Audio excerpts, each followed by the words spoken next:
बिहार में कोई ऐसा जिला नहीं जहां इस तरह की घटनाएं ना हो रही हो।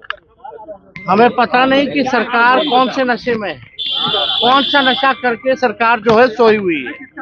पूरे बिहार में अराजकता का माहौल है, क्रिमिनलों का डिसऑर्डर हो चुका है, लॉ एंड ऑर्डर कोई देखने वाला नहीं है, पुलिस वसूली में लगी हुई है, निर्दोषों को थाने में पीटती है और कोई भी मुख्यमंत्री हो या दो डिप्टी सीएम हो, उनको केवल कुर्सी से मतलब है, ना कि बिहार और बिहारियों से मतलब है। पूरी तरीके से घटनाएं बढ़ रही हैं, हत्या हो रही है, लूट हो रहा है, अपहरण हो रहा है। अभी कुछ दिन पहले ही जो है एक जगह बलात्कार हुआ था और हत्या हुई थी, वो खगड़िया परबत्ता जिला में, वहां भी हम लोग मिलकर के आए थे। पूर्णिया में बलात्कार हुआ, अभी सीतामढ़ी में सुनने आ रहा है कि 11 साल की बच्ची के साथ गैंग रेप हुआ, पूर्णिया में हुआ ही हुआ। और खास तौर पे मुजफ्फरपुर जिला में तो इतना क्राइम बढ़ गया, वो वही जिला है बालिका गृह वाला। तो लोगों को समझना पड़ेगा कि अब मुख्यमंत्री नीतीश कुमार जी अचेत अवस्था में है, ये नीति आयोग के बैठक में भी नहीं जाते हैं, केवल पॉलिटिकल कार्यक्रम में जाते हैं। इनको बिहार और बिहारियों से कोई लेना देना नहीं है और ना ही कोई समीक्षा बैठक होती है।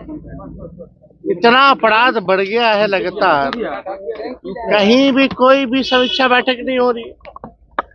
ट्रांसफर पोस्टिंग का धंधा चलेगा तो यही रहेगा, रिटायर्ड लोगों को दे दिया जाएगा ट्रांसफर पोस्टिंग का, डीजीपी के हाथ में कुछ रहेगा ही नहीं तो करेगा क्या। तो ये पूरी तरीके से सिस्टम एकदम नकारा हो चुकी है, सीएम एकदम थका हारा हो चुके हैं, बिहार इन लोगों से चल नहीं रहा है। और जो भी अपराधी बिहार में, अगर इन्वेस्टिगेशन अगर आप देखिए तो पुलिस का इन्वेस्टिगेशन का परफॉर्मेंस जो है बेहद पुअर है। और अगर इन्वेस्टिगेशन होता है, अदालत तक जाती है, तो अदालत से भी जो अपराधी है बेल लेकर के बाहर आ जाते हैं। जो पुलिस जो है वो सजा जो है नहीं दिला पा रही। भ्रष्टाचार का अलग केस चल रहा है ईडी और सीबीआई में, कौन कौन अधिकारी है, कौन कौन मंत्री है, लेकिन खबरों में नहीं रहता है। बिहार अलग माहौल पूरी तरीके से बिहार में बना हुआ है, जहां पुलिस का ही एनकाउंटर हो रहा है और अपराधी जो है बेलगाम घूम रहे हैं। मुख्यमंत्री जी क्यों चाहते हुए मुख्यमंत्री जी चुप्पी कुछ दिन पहले ही हमको चुनौती दिया जा रहा था कि आइए मैदान में हम उससे फरिया लीजिए और डिबेट करें।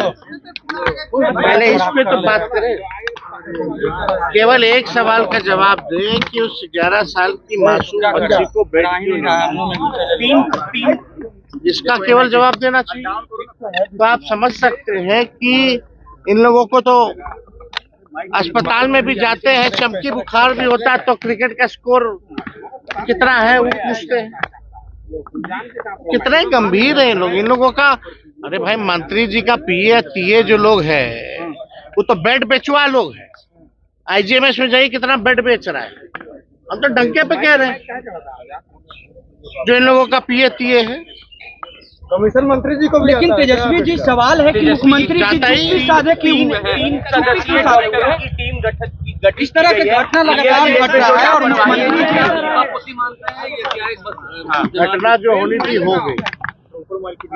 4 टीम गठित करें या 100 टीम गठित करें, इन लोगों की जब तक मंशा ठीक नहीं होगी तब तक सुधार होने वाला नहीं।